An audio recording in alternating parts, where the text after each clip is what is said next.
Good evening. Welcome to the show tonight. My name is Kim Varner. I'm your host. My brother Dozell will be joining us a little later. Tonight, the show is going to be pretty interesting. It's gonna grab you a little bit. It's one of those ones that I think you'll really enjoy. Tonight, we're talking about African Americans and the criminal justice system. We all know of the disparities and just. I'm going to start off with some stats. And I have an interesting brother that's going to be joining me shortly. Brother Rashaad Singleton will be joining me shortly. He has a whole lot of great input to add to the show tonight. So we're going to be bringing him on shortly. I'm going to start off with some stats that I pulled up.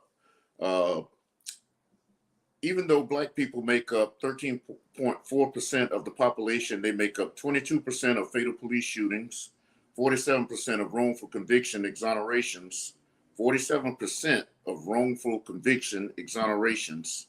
Let's say that again. 35% of the individuals executed by the death penalty. That's quite a bit. African Americans are incarcerated in state prisons at 5 times the rate of whites. Black men face disproportionately harsh incarceration experiences compared with prisoners of other races. Racial disparities are also noticeable with Black youth, as evidenced by the school to prison pipeline and the higher rates of incarceration for Black juveniles. I just want to start the show out with those stats to say that anything we're talking about tonight, we don't have to make this stuff up. Those are stats. Those are facts. I'm going to go ahead and bring in Brother Rashaad now. Brother Rashaad Singleton. How you doing tonight, Shalom, bro? family. Peace.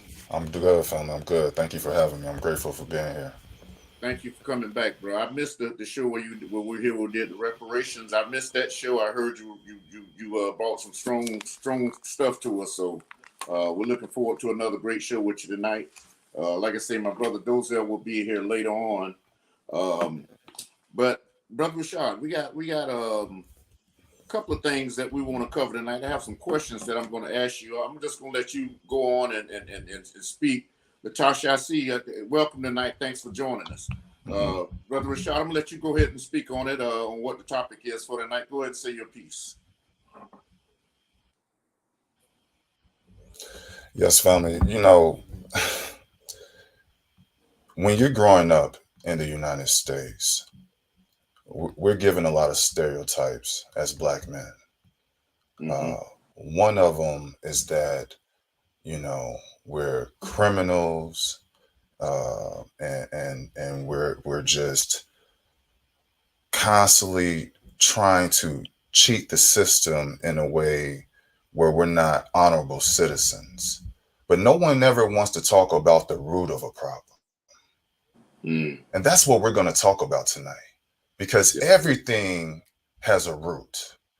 And when you look at the education system, the very first thing that they tell us in our education system, especially in Florida, is that our history begins with slavery. Brother, you and I know that's a lie. Mm-hmm. And when you tell people that their history begins with slavery, Mm.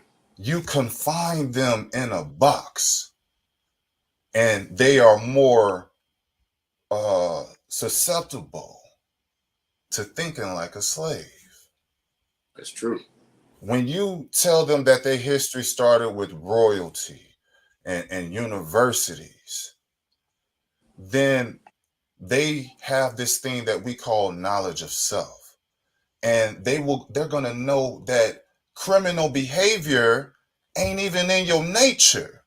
Mm. We are a people of inventors. We That's right. are master engineers. We were doing things with machines, and we wasn't all just picking cotton. We are a nation of geniuses, you see. But when they begin by telling your history that it starts with slavery, that is the beginning of the box. Yes, sir. Now, I don't want to stay too long on this answer, but the next thing I have to say is, once you control knowledge of self, the next thing they did, as you know more than me, After the 60s, when all our brothers was, stand up, you talking about wearing suits on the street, out of the Dr. King movement. Just brothers with just sharp class. In comes the attack on the black male. We have to do something about this strong individual. He's the one that's keeping these strong movements going, and it's the beginning of the incarceration rates skyrocketing. That's the beginning of massive incarceration. If I can take this black male out the home, put him back into slavery, I have him just where I want him. And that's unfortunately what our oppressors did. That's just a few thoughts, brother. And there's no excuse. We all have to have accountability for our men, for our women. But there's a root to this behavior. And when you take away the jobs and you take away good food options, we don't talk about food deserts and how that affects your thinking. If you're not eating right, you're not thinking right. I go to New York, I look down the street, wasn't nothing but fried chicken. I look to my right, it wasn't nothing but fried chicken. But they put liquor stores on every corner, though. There ain't no healthy grocery stores, but they got liquor stores on every corner. Yeah. We're going to talk about all of this, brother. Bro, you hitting the nail on the head, man. You preaching, bro. I'm sitting back just taking it in. I'm enjoying it, bro. You preaching. You're preaching. You're telling it like it is, man. You talk about how we used to dress up, how you look at some of the shows and everything. Brothers used to wear the suits with their hat and everything, just straight clean. You don't see a whole lot of overweight people. That relates back to the food deserts and eating healthy and all that. So, you talk about accountability. Absolutely. We got to have accountability from, and the show tonight is the criminal justice system and African Americans. I was a police officer in Jacksonville for 26 years, but you got to have that accountability from both sides, from the police, definitely from the police, and also from the community as well. We got to be accountable for our actions. Everything has a consequence, so we have to be accountable for our actions. I was writing down some things as you were speaking, but that's why I keep looking down. I don't want to be seen rude, but I'm looking down because I write down some things. You talked about us being kings and how we were doing things with machines and all that back in the day. Man, we've made such a contribution to this country that with inventions and just so many things, so many different ways. Henry, I see you. We do 2 calls. We're afraid of losing the spotlight. I see you, Henry Glenn. Thanks for joining us. But bro, I just sit back, just nodding my head, shaking, agreeing with what you were saying, man, because you hit on so many different strong points. So many different strong points. I can't wait to really get into this conversation tonight with you, man, because I know you're finna bring it. I got a couple of questions here. I'm gonna ask the first one. Thanks for that input. Thank you for that input.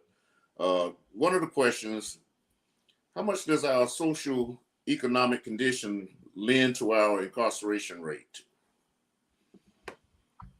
You weigh in on that one. That's a great question. And I'm going to repeat it, so make sure our listeners, when we speak on. If you don't mind, I'm going to repeat it again. Okay, so sounds good. How much does our social economic condition lend to our incarceration rate? You got the floor, brother. Yes. When we speak on this topic, we have to talk about income, education, and employment. Income, education, and employment. Here's what I have a problem with being a 34-year-old black man in America. I feel like my generation has been cheated. Yes. I feel we have been robbed. Because one thing I do know is that our grandparents left our parents' generation a lot of stuff. Left them a lot of businesses, a lot of land. What happened? I Right. was talking to a good brother of mine a few days ago. He's in his late 50s, early 60s. He said, Brother Rashaad, it took us 40 years after the civil rights movement to lose everything we had. Mm. 40 years to lose millions, not hundreds, not thousands, millions of acres of land Mm. was lost. Mm-hmm. Because, simply put, we wanted to be around white folks. Many of us sold our land for cheap. Many of us didn't pay the taxes on mama's house. Yeah. Many of us didn't pay taxes on the land. Many of us didn't keep up with the coffee shop that mom and daddy left us, or the taxi company, or the hotel. My generation don't know nothing about no black-owned coffee shops. Mm-hmm. We don't know nothing about no black-owned motels. You saw that when you was a child, because Yeah. segregation did what? It forced us to practice group economics. That's what we got away from. We got away from supporting one another. You know, we used to have something that one of the brothers was telling me in South Carolina. He said, Rashaad, we didn't even use much money when I was young. He said, in South Carolina, all the black farmers, we had a bartering system. You had some potatoes? Okay. You give me some potatoes, I give you some eggs. Right. My generation don't know nothing about this. Uh-huh. You see? So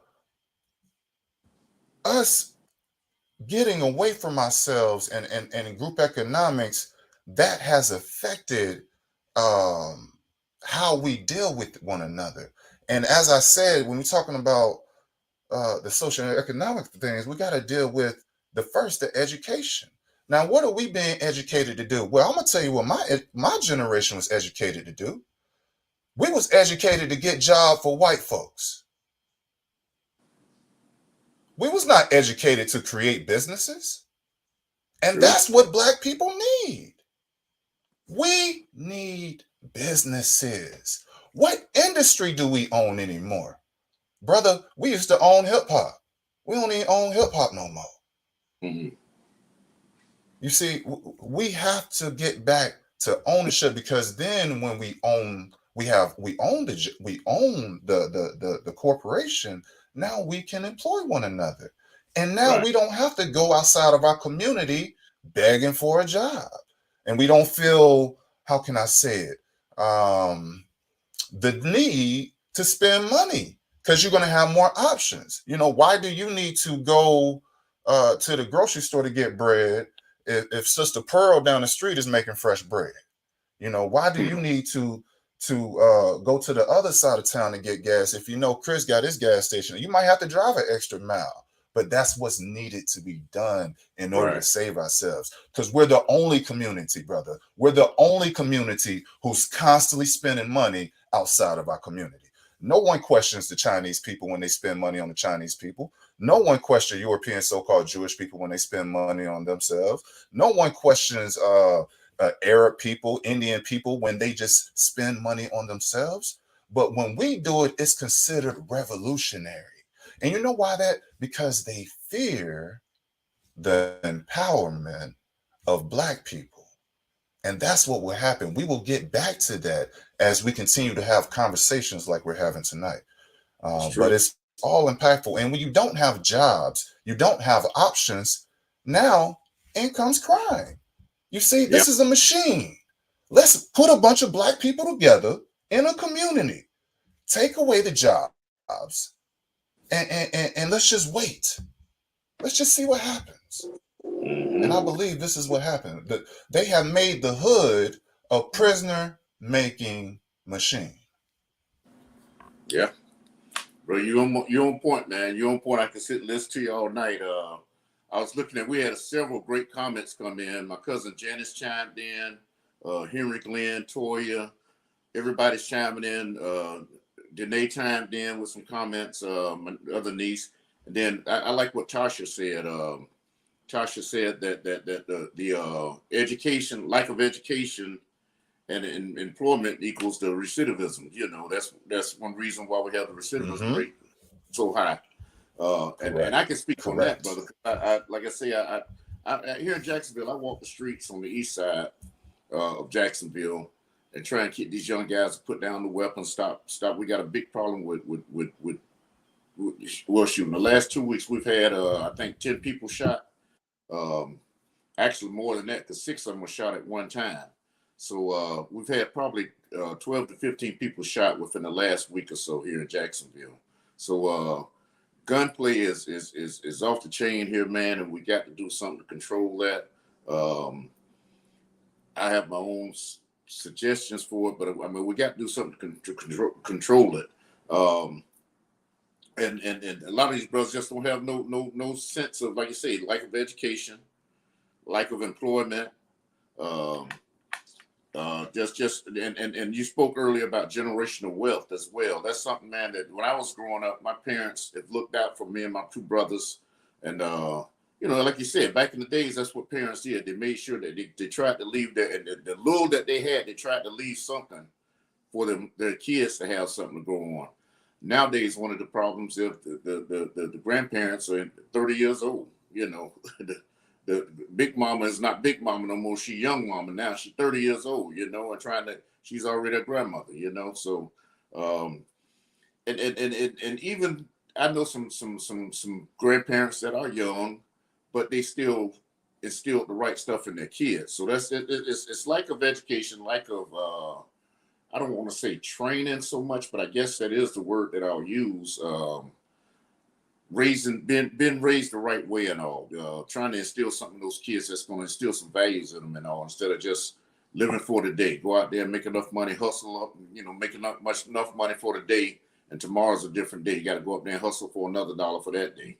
So I like I said, I walk the streets and I talk to these guys on the streets, a lot of these young guys on the streets, and that's what's happening with them. A lot of them, they living for the day. They're not planning for the future. They and like you said, they, instead of trying to build their own, they're working for other people, white man and other people that just they don't own their own business and all. So it's just so many different angles, man. And you struck a lot of the chords with it. You spoke on income, education, employment. Like I said, generational wealth. Yes, sir. And if I could just add, brother. Yes, sir. Jump right in. To the young brothers who may be watching this, I want to be very clear when I say this. If you wish harm on your fellow black brother and sister, you have become the perfect product of white supremacy. Let me say that again. If you wish harm on your brother and sister, you have become the agent, the perfect product of white supremacy. Because it's nothing more than they want more than to not have to kill you at all, to let you do the killing yourself. That's why it pains me when I hear about some of this crime, because that lets me know everything begins with the education, brother. Now, yes, we're being taught that we're just black people. We're just black Americans. That's all but when have we been taught that we're a tribe? You see, we haven't been taught that part, that we are a tribe. And if we was taught like that, you will see that black man isn't just a black man. That's a person in your tribe. You gonna harm a brother in your tribe? Yeah.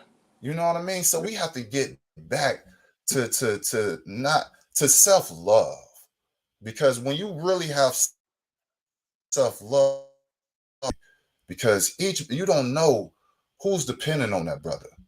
You know what I mean? And you don't know who's depending on that sister. And we out here, and you know what? I'm gonna tell you something else. These rappers, when you're talking about accountability, We're not going to Uh-huh. leave them out of, because a lot of this music is driving them to do harm on our brothers and sisters. I don't hear no country singers talking about white people go spin a block on white people on a horse. You don't hear nothing like that. No. You know, you don't hear no Asian people talking about killing. I'm about to go kill some other Chinese people. But you have N-word killing N-word, N-word killing. What is this? Agents of white supremacy. And Yeah. we're going to call all this out. We're done with it. This generation that's come, we're done with it. We're done with it, because that in itself is selling out. Promoting murder culture to a people who has suffered the most murder. You're working against your own people. Mm-hmm. Yeah, and you did on point again, brother. I myself, the sister that's joining in on us, Latasha, we both lost our kids to street violence out here. My son shot and killed right in front of my home, and she lost her son. She was right around the corner about to pick him up. She heard the gunshots and all, so we can relate to that, man. And like you say, man, you're wishing harm on your own people, bro. It's just My condolences, it's brother. My destruction, condolences. total destruction, man. You know, Toya, my niece has a question for you. What helped you develop your conscious mindset? Whew. And I I gotta guess take it's a deep being woke, breath, but just because you it's know, yeah.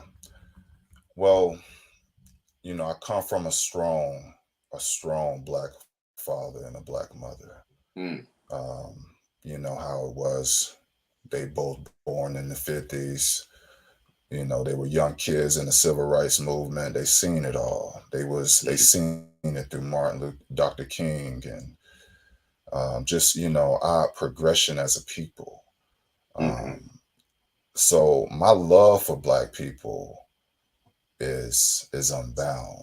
You know, I may have not always been conscious, but I have always loved my people.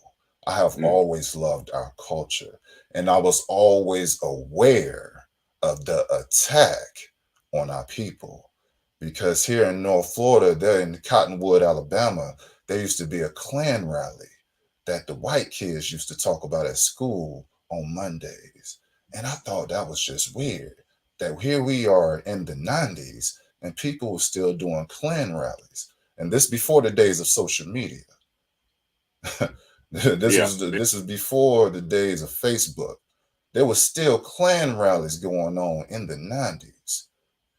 And that bothered me. But to get very specific, I was playing basketball overseas in Russia in 2018. Had a Achilles injury, and you know how the Achilles is. I had to take a year off. uh-huh, While taking a year off, I couldn't do nothing. You know how it is when you got a cast on, you just stuck. right, So I began to read, brother.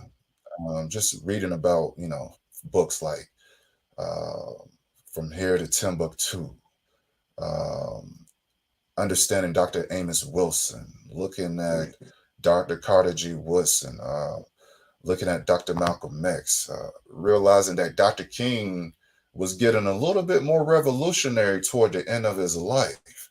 He was asking for things like, where's the check? We're coming to get our check.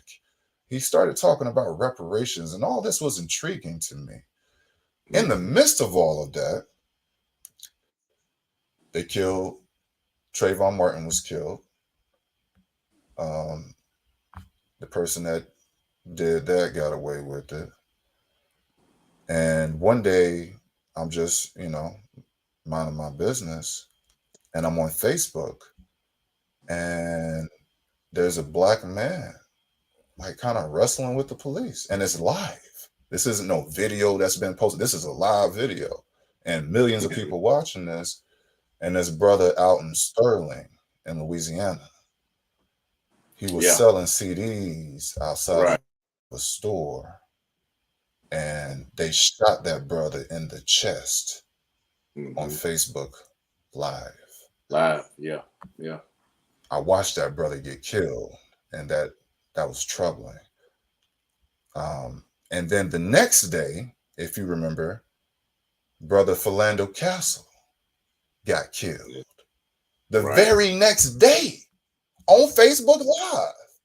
The Yeah. police officer asked, "Let me see your gun license." He reached for his gun license and he got killed in front of And his also wife shoots and his child. and his child, exactly. That Uh, child got to remember that the rest of his life. Rest of his life. And you remember this was around the same time Tamir Rice, the little kid playing with the toy gun, Yeah. and the officer just jumped out the car, blasted him. This is around the time Sandra Bland. All Yeah. type of things was happening around this time. The brother up in South Carolina got shot But when they back. killed, correct, Eddie Yeah. Gray, all of this is around that time.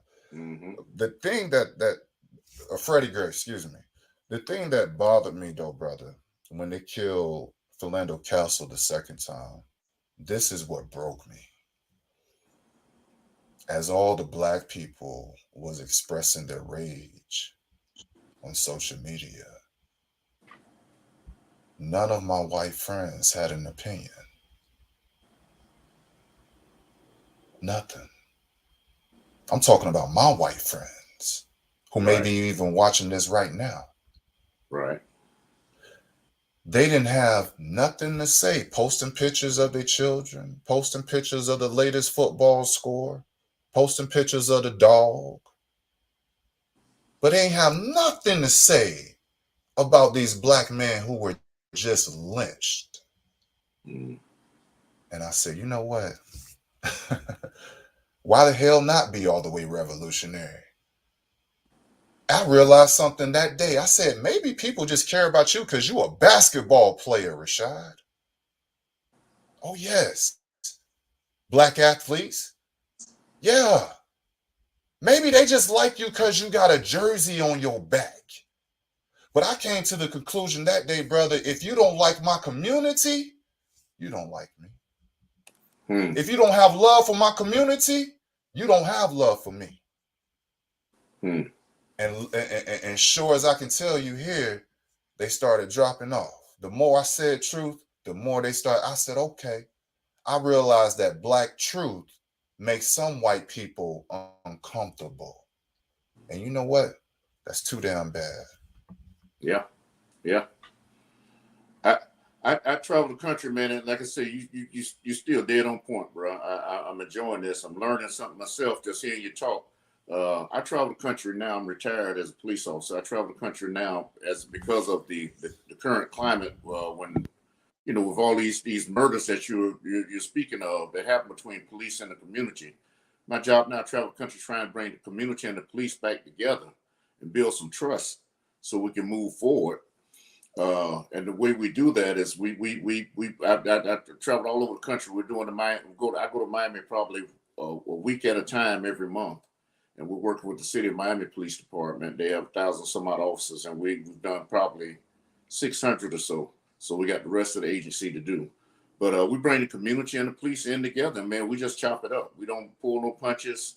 We myself and the guy who teaches the class with me is a former FBI agent and a federal prosecutor. Very, very smart, intelligent brother. And he tells it like it is, man. We don't pull no punches. We I don't care who's in the class, white, black, Asian, Hispanic, whatever is in the class, we talk about it. And we bring it to the forefront, and we let them sit there and go at it with each other. And when everybody leave out their room, man, it's like everybody got an understanding. It's been very, very successful throughout the country what we've been doing, and I just enjoy doing it because that's just what I enjoy doing. Um, I had Yes, another. that's Yeah. key. I think that's very important to have that relationship, and that's what's missing. Because if there's no relationship, then maybe you are looking at your fellow police officer in a cold, hard way when he may have the best interest for you. Mm-hmm. If there's no relationship, as the police officer point of view, maybe you are looking at that kid as a thug just because he's dressed in a certain way or got dressed, but you don't know he got a 4.0. You know what Yes, I sir. mean? I mean, Yeah. some of the Yeah. smartest brother I know come from the hood. Yeah. I mean, I Yeah. know doctors that came from the hood, and they was just one decision away. I applaud you, brother.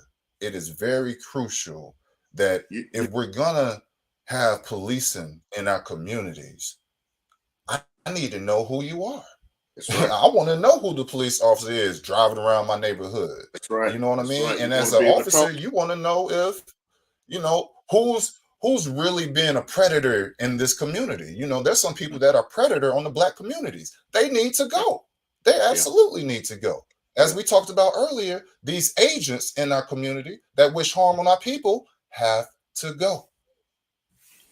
One thing I want to address, and in line with what you're saying, um, I know as a police officer, when I was out there on the streets, when I first hit the streets, I used to keep a basketball and a football in my trunk. I had 3 low-income apartment complexes on my beat. So I get out and play ball with the kids out there and try and, bring that. My dad worked at the Police Athletic League. And back then, the slogan for the PAL was filling playgrounds, not prisons. So through sports, we all know you're an athlete. Through sports, we can build all kind of relationships, man.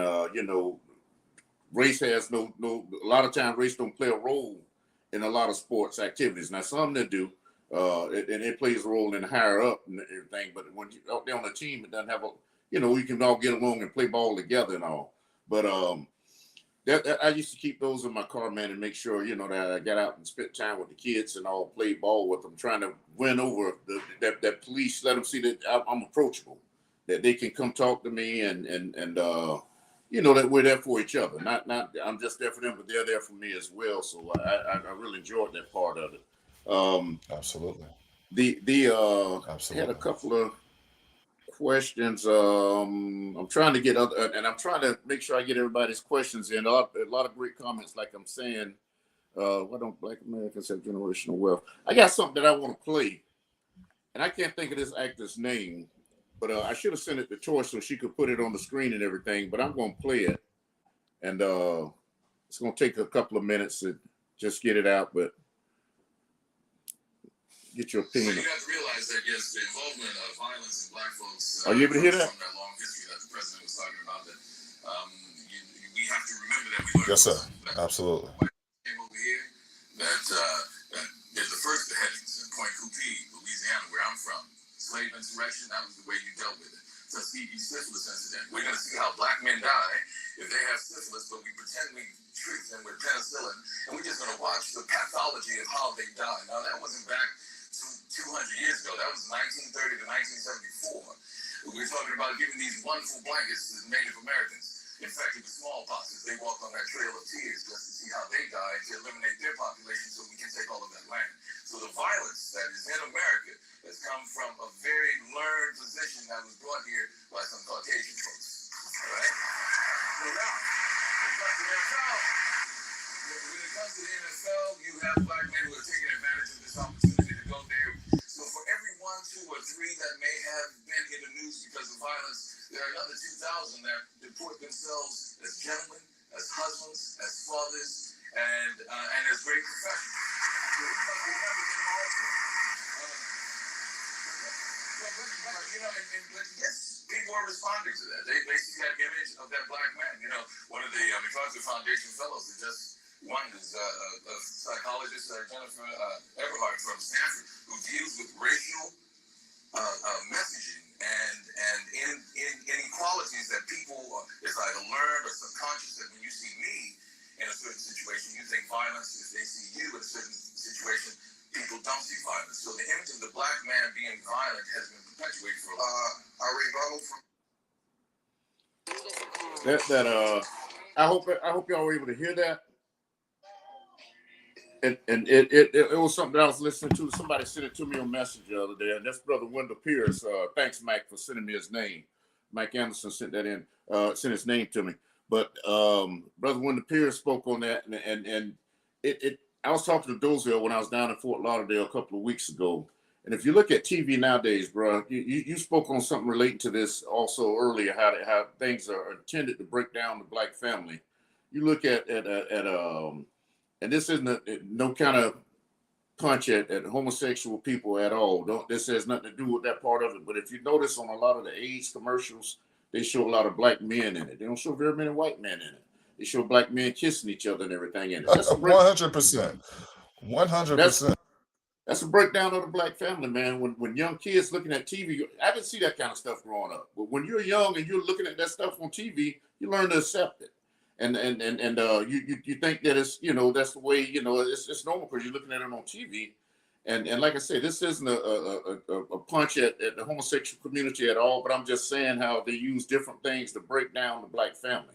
And that's just a way of breaking it down.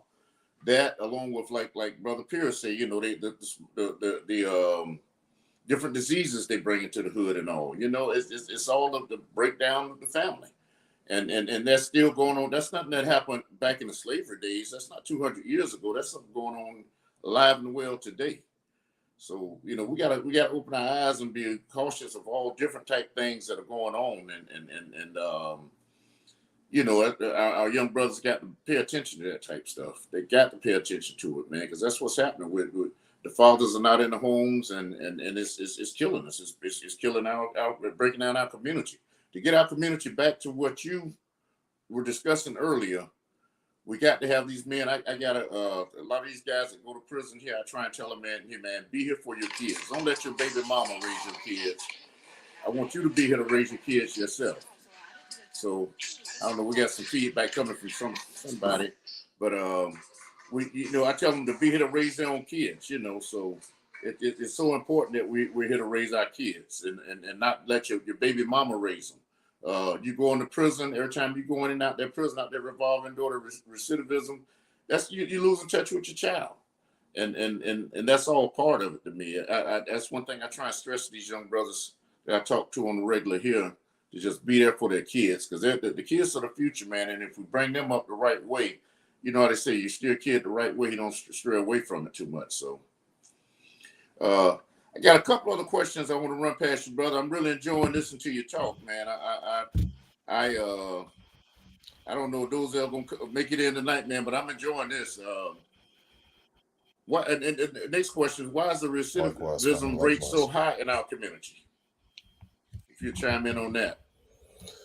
Well, it's simply because no options. Now, God, I can't imagine what it must be like to be a prisoner, to come home in the United States. Every job application, that's the first thing they ask you. Yeah. Yeah. Have you been to prison?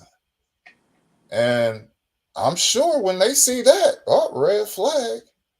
I don't want to deal with this person or the possibility of what might happen. Oh, yeah. And so, as we all know, a lot of prisoners, they think they prisoners, or they think they criminals, or they think they into mischief, but they go to prison and really learn how to be criminals. They learn what they did wrong in the prison. Yeah. So now they know how to move now. So we're talking about when I hear people been incarcerated 13, 14 times, 20 times, I'm thinking, how? What machine are you caught up in? Again, when you limit the amount of jobs and where the only currency coming and flowing through your community is drug money, that's when you have this. Yeah. People are going to be going back into prison because they don't have options. That's right. But they can always hit a Pookie down the street and go serve for him real quick. They can always do that. They can always go hit up their old plug and go sell a couple of pounds real quick. They can that's always available. Yeah. So this is again, this is why we have to have more Black businesses where we can employ our people and teach our people. Oh God, we have to teach our people how to use our hands again. Your generation, brother. I was shocked when I was told that in the 60s and 70s there was some after school programs where people would teach, men in the community would teach you how to build something. Somebody might teach you how to use the land. Sisters might teach you how to sew a dress or something The sisters get all the young girls in the community. They learn how to, you see, and all of these, when you know how to use your hand, you know how to create a job. You ain't got to work for nobody when you know how to do plumbing. You don't know when you know how to do roofing. You don't have to work for nobody. Hell, if you know how to mow grass, you know what I'm saying? Like, we have to get back to just basics. And when our people if you take some of these athletes, if all you know how to do is dribble a ball and that's it, that's not enough, brother. You have to learn how to do something with your hands that's building something. You are creators by nature. This goes back to the education. They don't teach us like this. Yeah. Exactly. You got to have some type of way to make money. I don't care if you cutting hair. I don't care if you washing. You might have a nice, you might know how to wash cars like nobody else. Well, you need to figure out a way to get your own car wash. But we got to have something where we can employ our people. We can't be constantly dependent on the people that want to oppress us the most. So, the reincarceration rate is based on options. I can tell you when I was coming through school in 7th grade, I took went to the shop classes where I took wood shop, learned how to build things with wood. Yes. Learned how to weld. Yes. 7th grade, bro. 7th grade. I even went to home economics classes where I learned how to sew and how to cook. And all that's gone now, so they don't teach you that stuff in school anymore. So if they are, they're not teaching at the level that they used to. Nothing. And the kids definitely not learning. They don't teach. That's it. They're not getting it at home, so they're not getting. They're not teaching it at the level that they did with y'all. They give us pieces of paper. All right, finish. Here's these worksheets. Do your worksheets.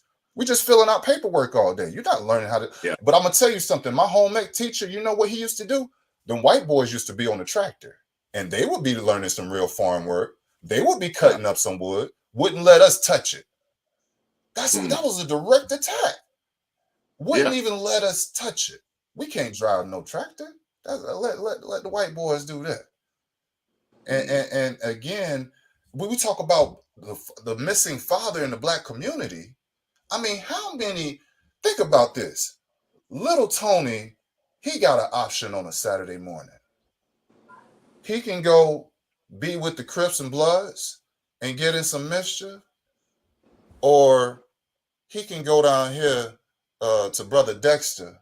Brother Dexter having a workshop. They building dog houses today. He gathered all the boys and they building dog houses at the park today. We need that option for our boys. They're choosing. It's no option. And that's why I always tell black men, we have to be fathers outside of our house. We know how. I don't buy into the narrative that we don't know how to be good fathers, but I need us to be fathers in the community. Grab up some of these young boys that ain't got no daddies. Be there for them. Yep.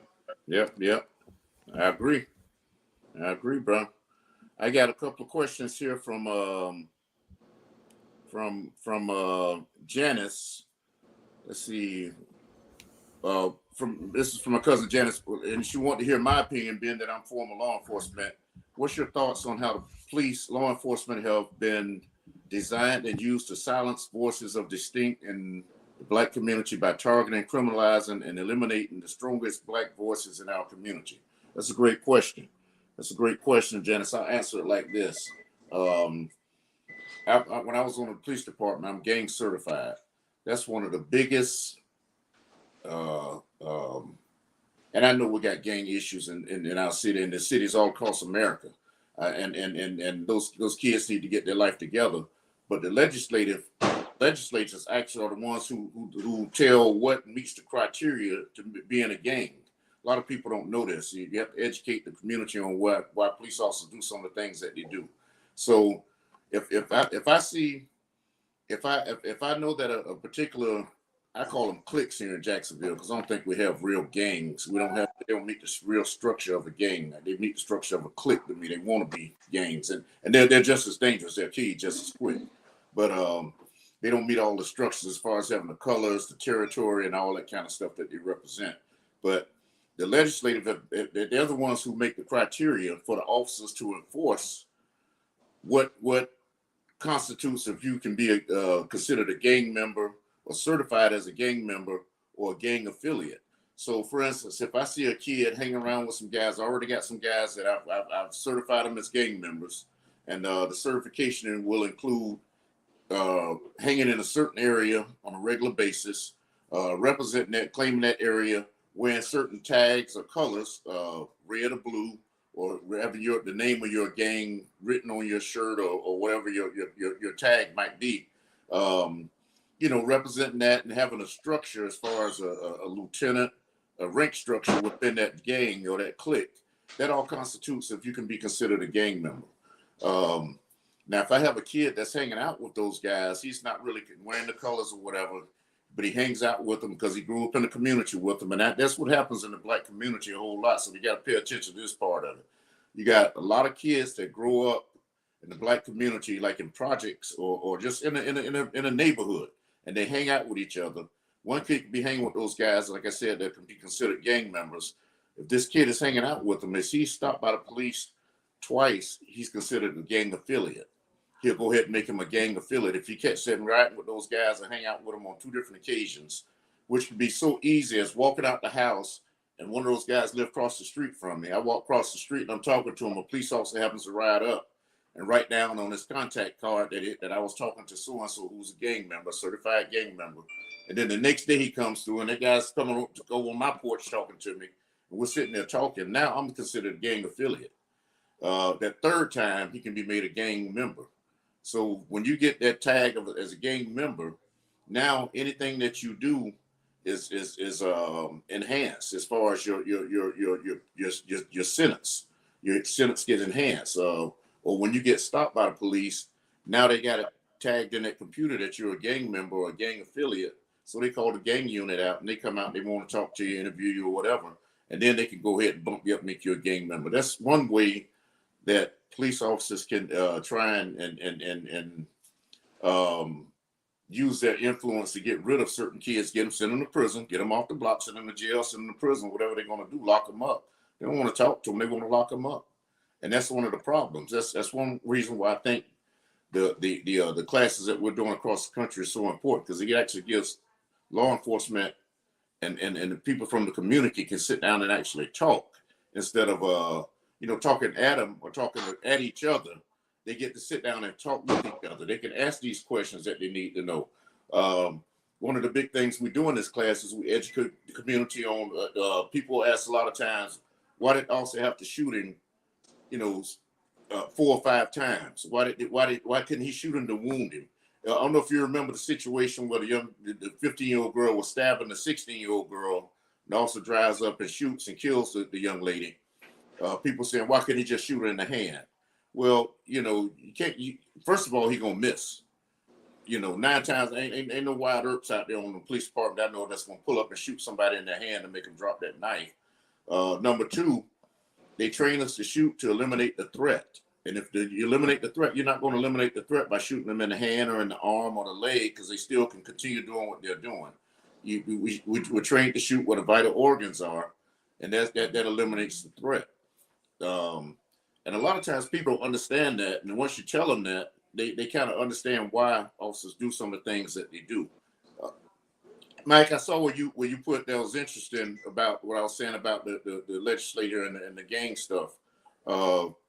If you want to elaborate on that, bro, I want to get that question out there so we can get some answers for it. I see Brother Rashaad has left us temporarily. I don't know if he can still hear us or not. I see Dozel's here. Dozel, you want to chime in on this, man? Well, yeah, I know I missed at the 6 minutes left. I know I missed an awesome discussion tonight. The good news is that I got reelected to the board and even got elected as the president. So good stuff. Yeah, dog. Good stuff. I just got to really be an organized individual, because this is I can tell you, Rashaad been killing it, bro. Rashaad killing it. Rashaad been killing it. He's been dead on point, man. He's been killing it, man. We got to bring him back and continue make this show a little bit longer, because this hour wasn't long enough. We got some great questions and input from everybody, from our listeners. We got tonight, man. This is a show I haven't seen this many listeners in a while. We got Henry, Toy, Janice, Danae, Tasha, Mac Anderson. I don't know if I called Henry. I think I called Henry's name, man. We got a lot of people tuning in tonight with some great input, great questions, and great input. I'm not able to get questions out there, but it's been great, man. We got to do this show again, bro. Oh, I know you've been busy because I actually want to chime in on Henry's question. He asked, why can't we have our own schools? I think that's something that we need to talk about because I was next week, Dr. C.E. Glover will be with us. And one of the things that next week we're going to be talking about the relevance of Black church and the Black community. And one of the things I liked about him, obviously I work with him. He's the reason I came to South Florida. Is that the stuff that we're talking? He put it all into action, and a school was one of the first things he did. And I'm kind of, as you know, your nephew went to school and got focused and just blew school away once he came out of that Mount Bethel Christian Academy and parlayed it into an athletic scholarship where his grades were never in doubt. To get that, he had a multitude of scholarships and his grades were never a question. So, but I'm also, to me, it's almost like, Henry, to answer your question, it's almost like putting a kid in private school over against public school, where you're limiting that kid's sphere of not influence, but that kid's sphere of interaction. It's the same thing with Henry's question. Henry, I went to a segregated school. I don't know if you were old enough to.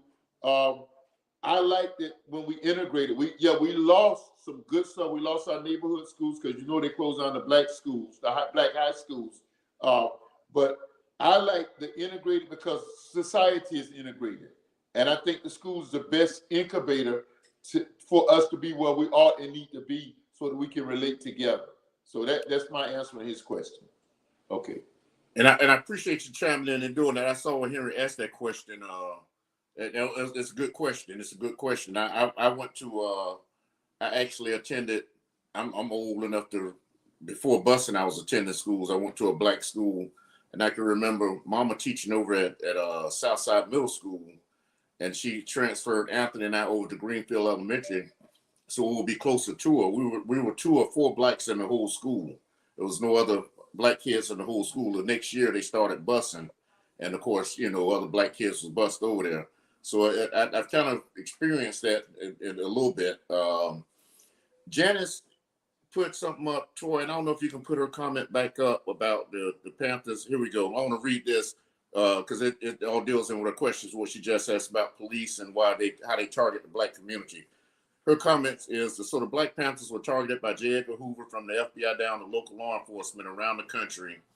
And he stated the Black Panther Party represents the greatest threat among the black extremist groups to the internal security of the United States. FBI Director J. Edgar Hoover, 1969, said that, and that mindset continues today for black organized groups. Organized black people are a threat because organized, we become a political threat.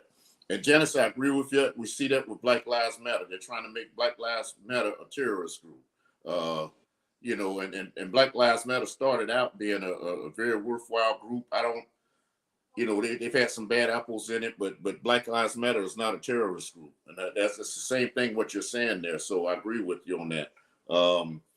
I just want to make sure I tried to answer your question as far as police. And from my own viewpoint, what my standpoint is that some of the stuff doesn't come from just the police. It's enforced by the police, but a lot of these things are laws that are made by our legislators. And we know how we kill that by voting. So we got to get in the polls and vote when it's time to vote, because a lot of people just not aware of what goes on. But we got to hit them polls. That's how the only way we can stop some of this stuff. Is Brother Rashaad, are you able to hear us? Brother Rashaad, man, I hate to lose. Yes, fam, I'm here. Can you hear me? Okay, good, bro. Got another question for you. And I know we got to get out of here. We got 5 minutes. The time is ticking away on me. But I do have another question for you. Let me find it real quick. And this is something relating to the last show that you were on. You intrigued me last time by talking about the inequities of the number of surveillances in the NYPD to our community. Elaborate on that if you would, please. And I can repeat it if you like. You intrigued Yes, me sir. last time. Yeah, I understand the question, brother. Yeah, we spoke on, you know, just the police presence in some of our urban cities. And it's a little alarming.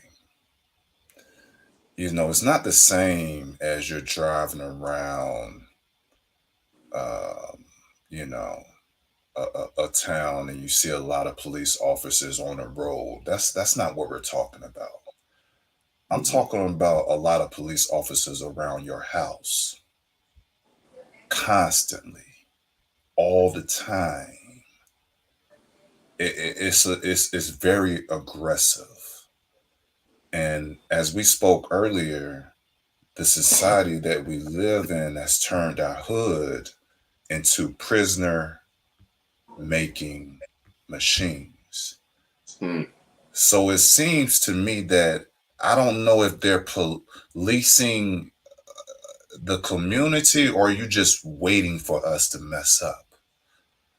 Because at that point, eh, it's just like you're just a part of the assembly.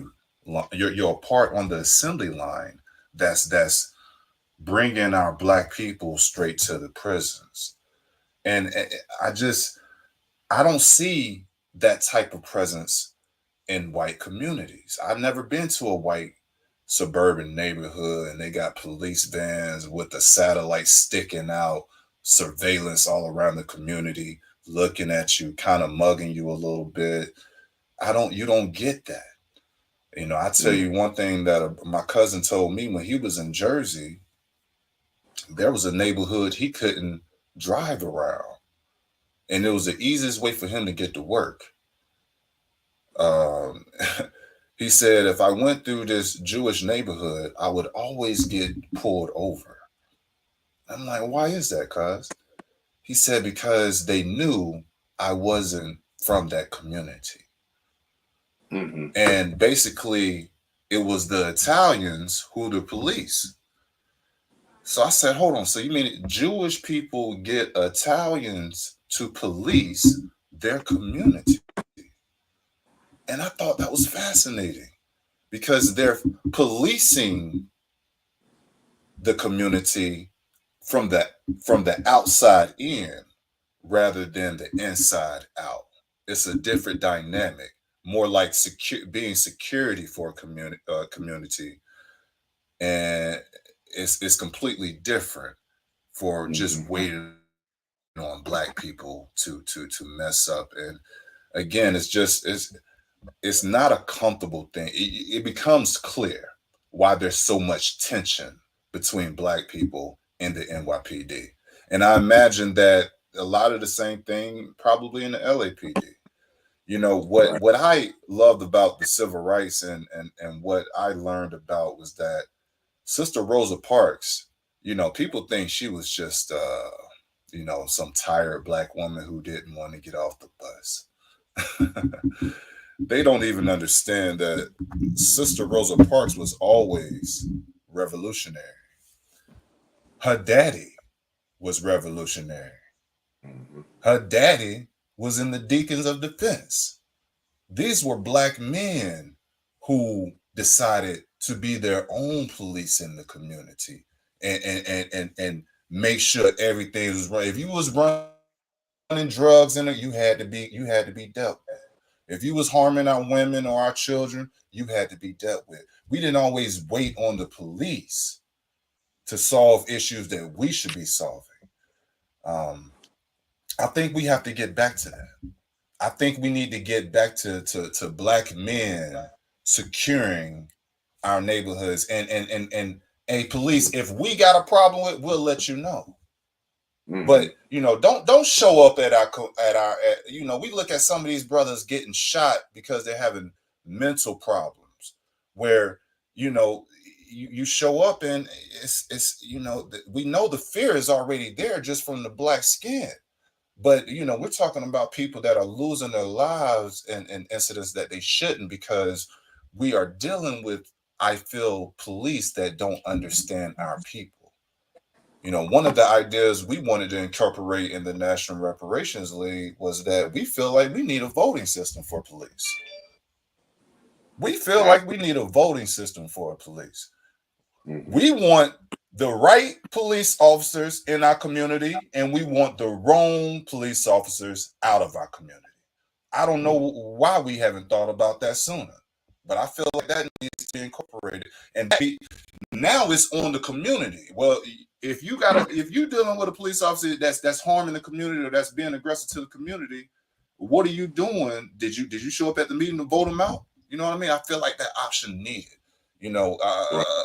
a governor doesn't walk around our community with a gun. The school board members don't walk around our community with a gun, but the people that walk around our community with a gun, I feel like they should be voted for. But that's just me. I might be thinking too far outside the box. Bro, we man, I can sit here and listen to you all night, man.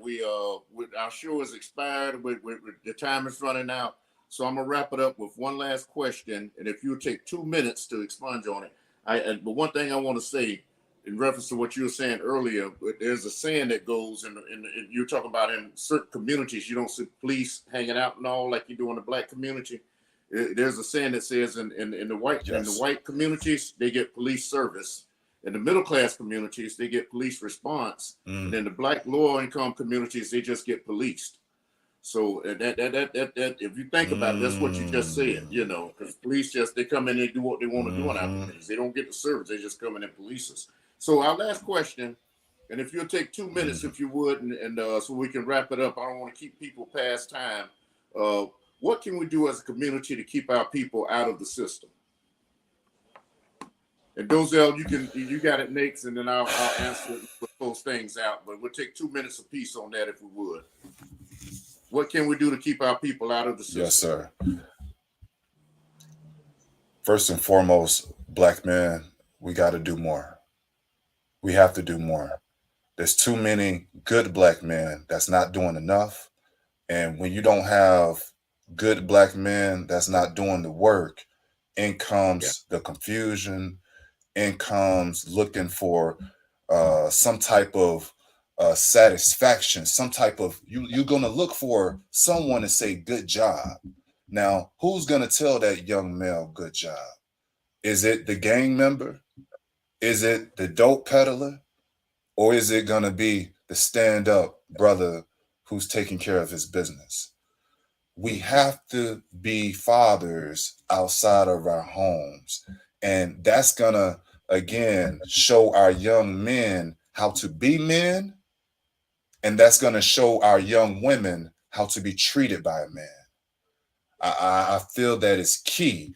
When you have a man telling you who you were before slavery and what your value is and what you can represent, that does something to the child.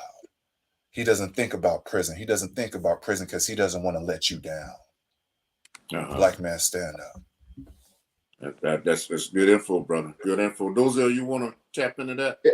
Yeah, I think economic, Jesse Jackson used to call it economic violence, what black and poor people are subjected to and the limitations that they have enforced on them.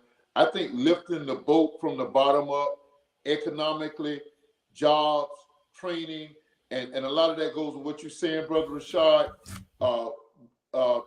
One of the things that I'm not talking about this group of Black Panthers, I'm talking about the Black Panthers from back in the day that Janice is talking about. They were the best job trainers that our communities have ever seen. They were the first, what's the Head Start program? They were Head Start. The federal government modeled Head Start after what they saw the Black Panthers doing. The Panthers went in and worked so parents could work. They went in and took care of our kids so they could work. So it's those kinds of things that has to happen. We had this conversation about reparations a couple weeks ago. That may not be in the near future, but if we go in our community, we mentor. Kim, you know, I've done those mentoring programs where I've I just got to enjoy, well, I'm retired now, but I just recently had to enjoy spring break with my wife. We got out of town and did trips because for 6 or 7 years during the spring break from the school system, I took kids on mentoring programs where I beat the community to get money to cover them. I took my mentoring programs on college breaks, on spring break college tours. So elementary school kids could get that in their system then. It's going to take us doing that kind of stuff in our communities. But I definitely think to be real succinct with your question, Kim, I think economic empowerment. If a person Yeah, has a job, they're not going to commit a crime. If they have something to stay out of jail for, they're not going to go to jail. But when true, they true. don't have that, Absolutely. that's when Mhm. sometimes the survival motive kicks in. And you and I both work narcotics. I was having a conversation today. I have no love for that for people poisoning our community so they survive. I think that's selfish, but I do understand survival. So and I want to address Meg when you answer the question, Kim, when you finish that. Meg had a comment that I wanted to address. Well, I'm going to be short with mine because y'all done touched on it. Both of y'all touched on part of what I'm saying. And, you know, we used to say bring back the village thing. You know, when I was growing up, you know, we grew up on a cul-de-sac, and if I was down the street and I was down there cursing or showing my behind, that neighbor came out there and got on my butt. And then they called my mama and told me they got on my butt. Mama got on my butt again. Then when daddy came home, he got on my butt the third time. So, but what I'm getting at is it's going to take the village, man. We have parents now that are scared of their kids. They're supposed to be in charge of their kids, but they're scared of their kids. And we got to get back to, man, just being parents. Stop trying to be their friends. Be parents first, and then be their friend. My kids they still say yes sir and no sir to me. They're grown. They say yes sir and no sir to other adults, and they're adults themselves. Okay. But That's that right. just gets you so far, man. That gets you the upbringing to me is in our community. We got away from that. I remember a time when black people didn't take pills, man. Now people drop X and they do everything. They do it. They ain't scared of pills no more. We've gotten away, and that came from what you said earlier, Brother Rashaad, about the integrating, you know, our communities and all. You know, there was a lot of things in our community we just didn't do until we you know we mix. And this isn't a slug on any other race or anybody else, because there's good in every walk of life, man. You know, and without some of those brothers in the past, we wouldn't have gotten as far as we've come. So there's definitely a race. People that know me know that, but I can just speak from my upbringing, and I know that certain things we didn't do growing up, and now that kids nowadays are doing, and I just kind of attribute it to that because we've gotten away from our upbringing. We got to go back to being parents again. You know, we go back to being parents again, and if I see your kid in front of my house doing the wrong thing, I'm not scared to say something to that kid. I can say something to that kid without you coming out here wanting to fight me for saying something to him. Yes, Correct that kid. brother. Yes. And that's what it's going to take, bro. That's what it's going to take. You know, those that talk about the Panthers patrolling the community and keeping the community, you know, keeping the police out of our community because they patrol the community and all. But that's what it's going to take. We got to take charge, like you said, brother. Black men got to stand up, be black men, and take charge. And once we start doing that, you'll see a difference, I think. Those are you want to wrap it up, but you said something you want to say. Yeah, when we're talking about Black Lives Matter, I think Janice had Janice's comment, and I know she's chopping at the bit to speak, but we're saving her for week after next when we do our Women's Commemoration Month. And I go back to the Black Panthers, J. Edgar Hoover, and everybody. See, I'm probably like Jesse Jackson. Had it not been for Dr. King's thumb on Jesse Jackson, he probably would have been a radical leader, a more radical leader. If it wouldn't have been for the household I grew up in, there were a lot of things I probably would have branched out towards. The Panthers always had a great affinity for them. They got accused of stuff. They got blamed with stuff by J. Edgar Hoover and the FBI. And Mac says that Black Lives Matter is the you know BT. what I mean, Q Yeah. organization. Yes, one of the leaders is of that's her orientation. but that has absolutely nothing to do with the work that they've done. They started out doing great work. They were infiltrated. That's the same old habit that the federal government does, just like they infiltrated Dr. King's ranks. And it wasn't this administration that did that and made them this radical group. All of those protest groups that you saw in the 2020 for what happened to George Floyd and Ahmaud Arbery, those were not the stuff that was going on in Portland that they blamed on Black Lives Matter. Antifa, they put that on them. They blame what happened in Wisconsin where their kid went in there and murdered people on Black Lives Matter. Those were not Black Lives Matter's protests. If you go back and look at the videotape, you'll see that those protests were always 80 to 20% Caucasian as opposed to African Americans. Black Lives Matter took the hit for it. They, like the Panthers started out, did great work, are doing great work. So it doesn't matter their sexual orientation. I know we may have our theological or philosophical or whatever beliefs, but in this day and age, we look at a person for who they are and what they stand for. And I got to give it to those sisters. They put together a great organization to do some great stuff. And we're not going to let those agent provocateurs come in and mess it up and then have our people saying stuff about them when it's just not true. Maybe we have to have a show on Black Lives Matter. And Mike put a comment down there. Their website explains exactly what they're all about. So if of course, they not too many people read these days, I guess. But if you go to their website, they can look it up and see exactly what they're about. So thank you for that. I want to especially thank our listeners for tuning in tonight. I'm gonna turn it back over to you, Dozell, but I just got to give our listeners a shout out, man. We had some great input from a lot of different people tonight. Brother Rashaad did his thing, man. I'm looking forward to doing other shows with you. Janice put on there that she would love for you to come back and when we do the show apparently on black women and the relationship between black men and black women and how black men should treat their black women and what black men should expect back from their black women. And Absolutely. Come back and tune in that show as well. So the Anytime. listeners love you, brother. I enjoyed you. Anytime, looking family. forward to us getting together, that Jacksonville, Tallahassee thing that we talked about earlier. And just looking forward to working with Yes, you, sir. brother, man. Definitely looking forward to that. So Yes, sir. Likewise, family. Likewise. Mm-hmm. Brother Rashaad, you got any closing comments? I mean, I know you've spoken. You got any closing comments before we close it out?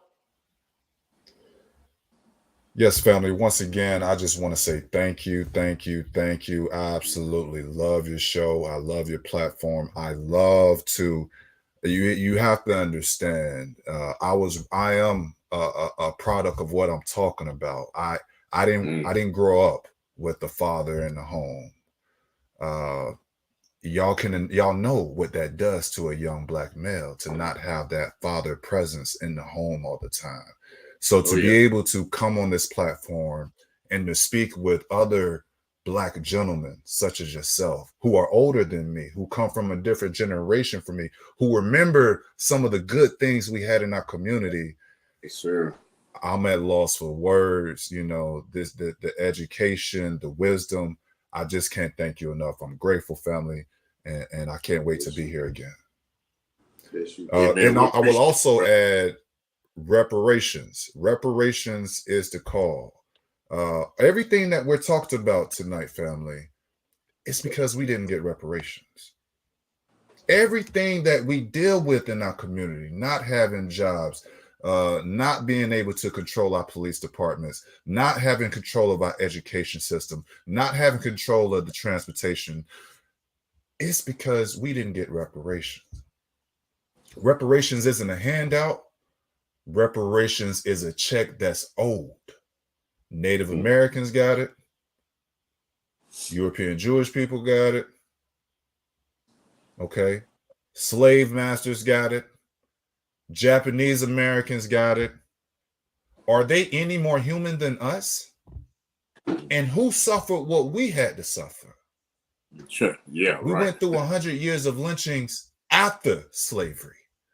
We're not talking about the black codes, the Jim Crow laws, and the massive incarceration. Reparations, family.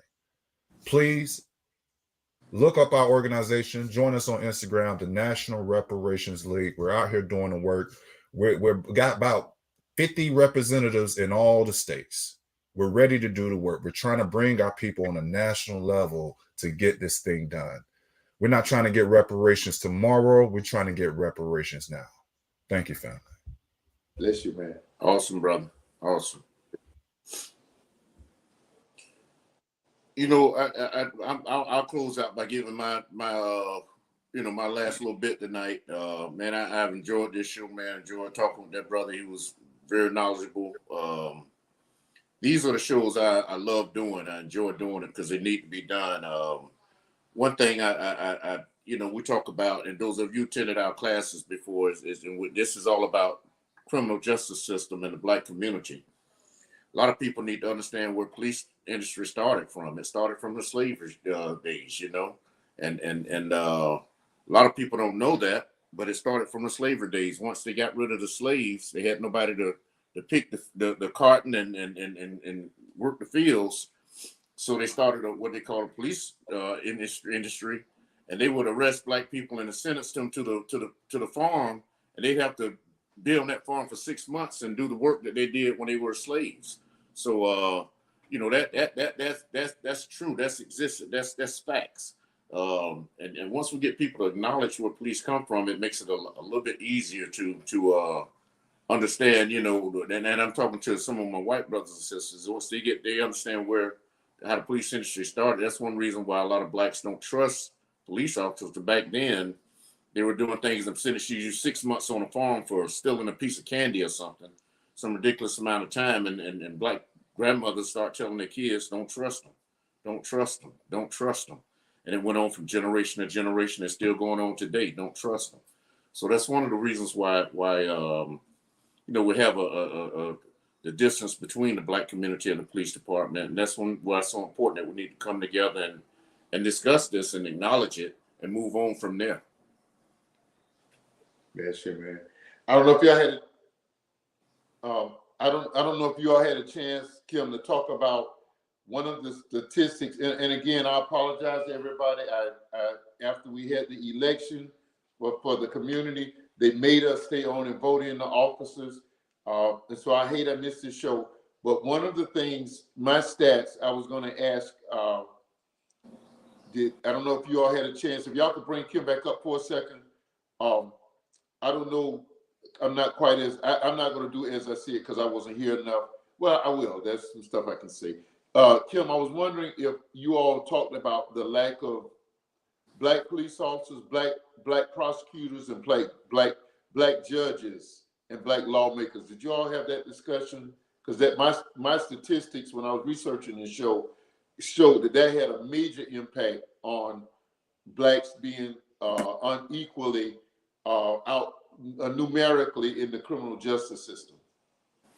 No, we didn't. And I know you work both sides, so you be qualified to talk about it. We actually didn't discuss that to that extent of it. I did open up the show with some statistics that I won't take time to go over with them right now, but I'll share them with you after the show.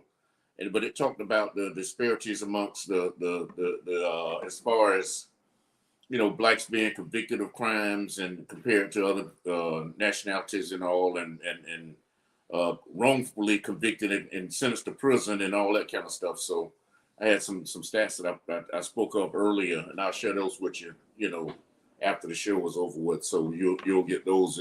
It doesn't touch on what you just said, but it kind of touches it a little bit. So, okay, you got it as I see it in you tonight. As I see it, I enjoyed the show tonight, man. I enjoyed it because this is the type of shows that we need. This is the type of shows that we need to get these young kids to start listening to and get the word out there. Like I said, I appreciate all the input, man, all the input from everybody, from Tasha to Henry to Janice, Toy, Danae. I mean, everybody that was on here, man, just Mac Anderson had some great input. Everybody had some real good input. Those are the shows that get your mouth watering. These shows like tonight, we need to do more. I think we need to do a part 2 of this to follow up where we left off, because we just cracked the egg. We ain't even started making that omelet yet, so we need to do a part 2 to this show, I think. Well, I'm 100%. Since I missed the whole show, I'm gonna be sitting down looking at it on YouTube as soon as we sign off. But let me just say this. So we will do a part 2 over in sometime after April. I think we're booked out to April, somewhere in there. As I see it, as I stated, economic conditions, socio-economic conditions have a lot to do with who and the haves and the have-nots of the criminal justice system. And it's an inequity. There's always an inequity. And as a black male, nothing hurts me more than to see the numbers of us in orange jumpsuits outnumbering the percentage of us in society. I had those stats, but you understand what I'm saying. So as I see it, we have got to vote. We've got to become police officers. We've got to go to law school. We've got to be judges. We've got to be prosecutors. We've got to be in every aspect of the criminal justice system so that equity runs up and down the line. And listen, there's no excuse to commit a crime. I don't care what your situation is. There's enough money. There's enough resources. There are enough resources. There's enough help. But just understand, I had a white sister say to me that we need to find out why blacks are so given over, why there's such a great propensity of blacks to commit crimes. I say, no, your facts are wrong. If you look at the numbers, the inequity, just like was mentioned tonight about the number of people who've been falsely accused and so forth. So I just want to close with this by saying tonight, get involved, mentor a kid, mentor a young person, mentor anybody who you see is traveling wrong. Dr. King said, if I can help someone when they're traveling wrong, let's lower the number of black numbers in the criminal justice system, because that's where we ought to be, because we are raised better than that, and our spirituality teaches us better than that. Hey, I missed most of the show, but I do have a feeling about us in the system. That's how I see it, and there will be a part 2.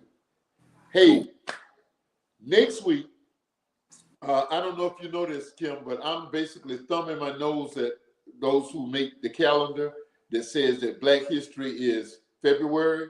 I hated last week. We had to do a hot button. It was only because our primary guest was ill.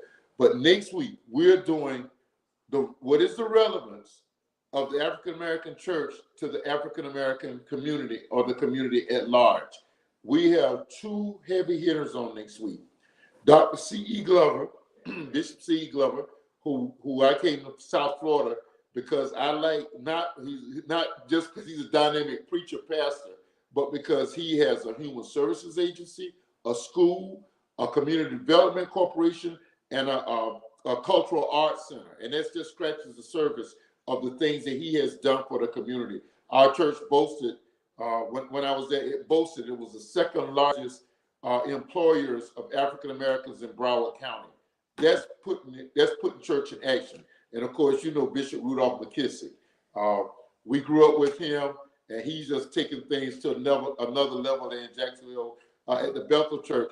We're going to bring them in next week, and we're asking all of our viewers to come back, all of Rashaad's viewers, come back and ask these tough questions. We got 2 well-able individuals to deal with it. Looking forward to next week. I can't wait till we sign off and get on YouTube and see what I missed tonight. God bless you, man. Thank you for running this show. Yes, sir. Dialogue with Dozie. We're brought to you by Thank y'all for tuning in. We're brought to you by let's see, let them put it on the screen. Give them a shout out too, Dozie. I failed to do that during the show, take that break. So give you a shout out real quick. Okay, I'm waiting on it. It's gogigaworld.com. They changed it for marketing purposes, but you see this great production work done by the Go Giga team, Latoya and Markia and Nakia. They do this awesome job. That is gogigaworld.com. This awesome team is we're brought to you by them every week, and they also do a lot of our other virtual stuff. Dialogue with Dozie next Monday night, 8 o'clock. Be here. The relevance of the Black church to the Black community. We love you. Thank you, Brother Rashaad. KB, love you, man. Yes, sir. Signing out.